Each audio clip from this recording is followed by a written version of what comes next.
Bismillahirrahmanirrahim. Class 11th, subject economics. Today's topic is Indian economy on the eve of independence, and the subtopic is occupational structure of Indian economy at the time of independence. Subtopic is occupational structure of Indian economy at the time of independence. Following table shows data relating to 1951 because reliable statistics of the year 1947 are not available. Data is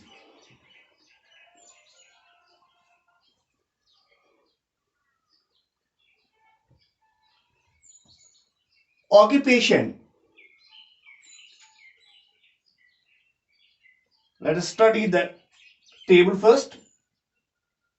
First column shows here occupation, and in this column it is 1951 in percentage.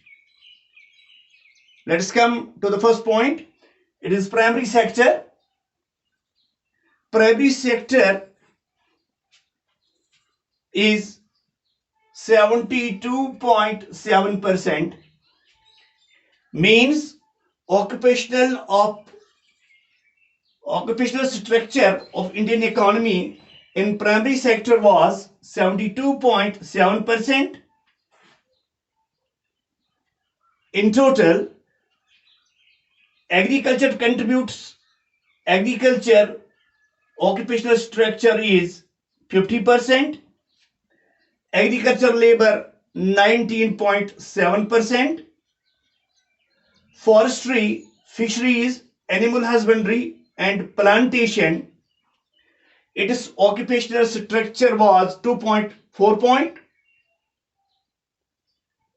Mining, its occupational structure at the time of independence was 0.6%. So we can say that primary sector in total was 72.7%, and agriculture occupational structure was 50%, agriculture labor was 19.7%, forestry, fisheries, animal husbandry and plantation was 2.4%, mining was 0.6%. Now the secondary sector, the occupational structure of secondary sector was in total 10.1%. It has some sub-sectors, small and large scale industries. Its occupational structure was 9%.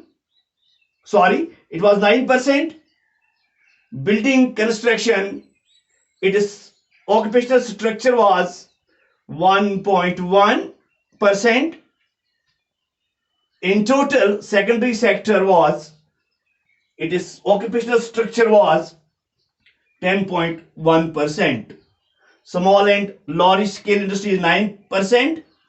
Building construction 1.1%.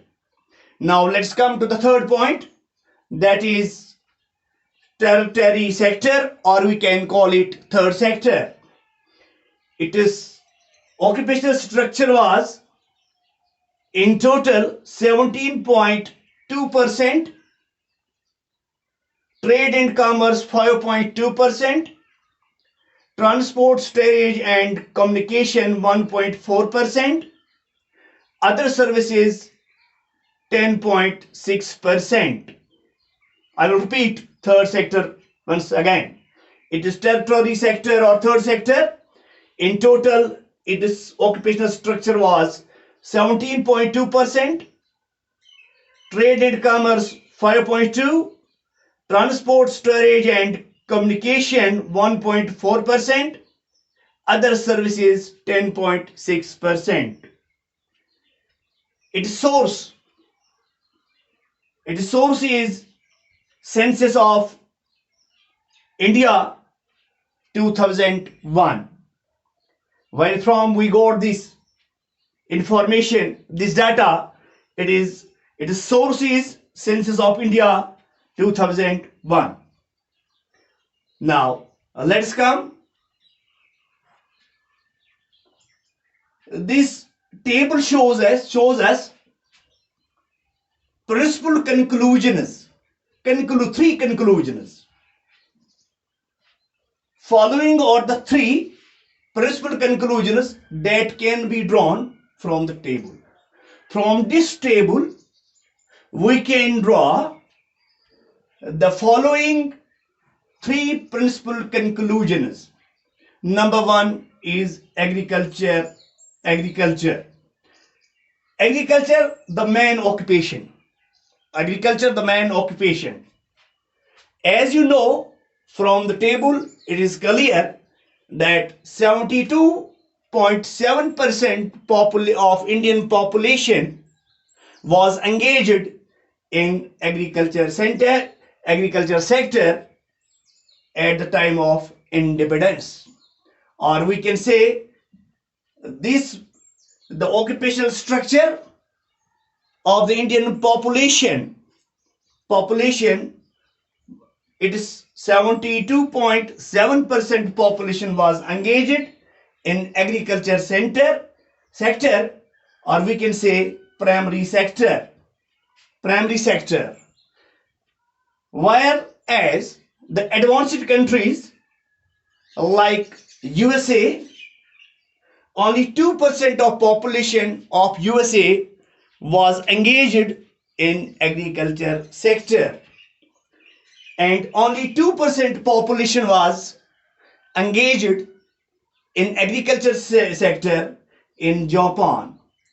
And in Japan was Germany, total population was 4% of its population was engaged in agriculture sector. I will try to make it more clear. Agriculture, the main occupation. 72.7% population of India was engaged in this sector at the time of independence. USA and England means advanced countries. Their only 2% population was engaged in agriculture sector at the time of independence. I mean independence of India. Japan's only 12% population was engaged in agriculture, and Germany's 4% population was engaged at that time in agriculture sector. It indicates the backwardness of Indian economy at the time of independence.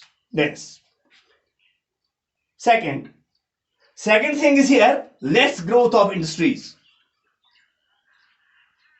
It is clear from the table that only 9% population was engaged in industrial sector or manufacture sector. Only 9% population of India's 9% population was engaged in manufacture sector, or we can say in industrial sector. Whereas developed countries like USA, 32% population of USA was engaged in industrial sector at that time, and 42% of population of England was engaged in industrial sector. 39% population of Japan was engaged in industrial sector at that time. This second point also indicates us that the developed countries and our difference between the developed countries and backwardness of Indian economy. Now the third point is unbalanced growth. Unbalanced growth. This table shows us unbalanced growth of Indian economy. This table shows us unbalanced growth of Indian economy. Growth is said to be balanced. We can call it balanced growth when all sectors of the economy are equally developed. In case of India, secondary and tertiary sectors were only in their infant stage. They are only in their infant stage of growth. Now, the conclusion is clear. Indian economy was unbalanced at the time of independence. Thank you.